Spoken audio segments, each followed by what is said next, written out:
Hello everybody, this is Brad from Johnson Small Engines. I am working on a Sears Craftsman Pro Series 7400. I have the deck off right now. It came in pretty poor condition. It wouldn't actually move. You couldn't get the hydro release to release. I think it has a lot to do with a lot of dirt. Just wanted to show you, these blades are supposed to be able to take these off by hand, and you can. If it wasn't so dirty, I think it would have been a lot easier.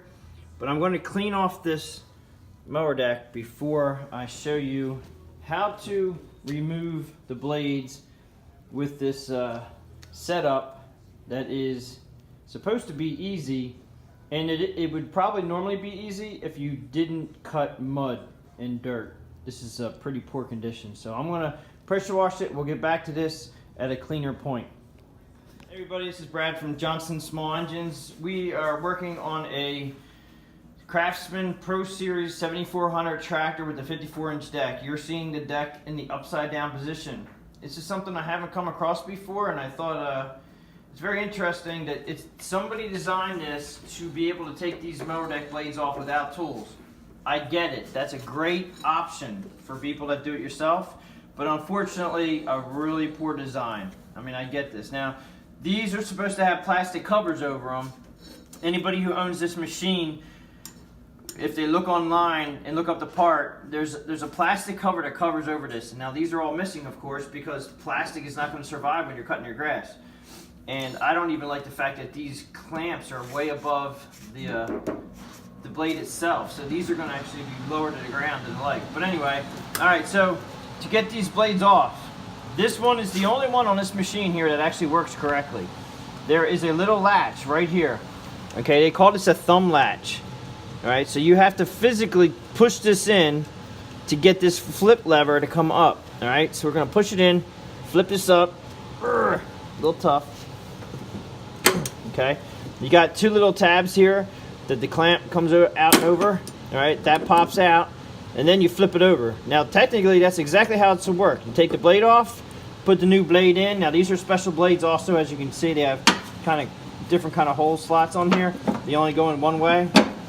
Alright, flip it back over, flip your latch in the little dowels right here, lock it in, and then this little push pin locks it so this doesn't come up.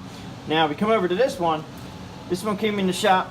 You can't get it to come off, he said. You only can do one. You can see how worn out these blades are right here compared to the newer one, and they're actually side to side, not doing too well either. But anyway, that's not the video. This one here, okay, as you can see, there's no mechanism. The push mechanism is missing. Alright, so that allows us to push this up, and as you can see, the other arm's actually missing because it hit something on the ground. And this one here, probably gonna have to use a screwdriver to get it out because it's tough. And look, the tab's missing on this side. This tab's bent, this tab's missing. Alright, so we're just prying this up to get this off. And then this should come up. And guess what? It doesn't come up. You know why it won't come up? Because this tab's bent on it. So we're going to have to straighten that tab out to get this off. But technically, this whole assembly here should be replaced. You can't buy parts for this. This is like about a $137 part from Sears. Okay, this whole assembly here. Not a good thing. So then we come over to the last one. Alright, this one has the thumb mechanism here, or finger mechanism here, the latch. You unlatch it, pick this up, and try to get this up. Same scenario. These tabs are bent in just enough that you can't pull it up and get the blade off. So I'm going to have to bend them out to get this one. This one actually works, and then you lock it back in. Then this tab here locks, and away you go. So two out of three are going to be okay, but we're going to have to replace this whole assembly on the third one to make it safe again. Thanks for watching.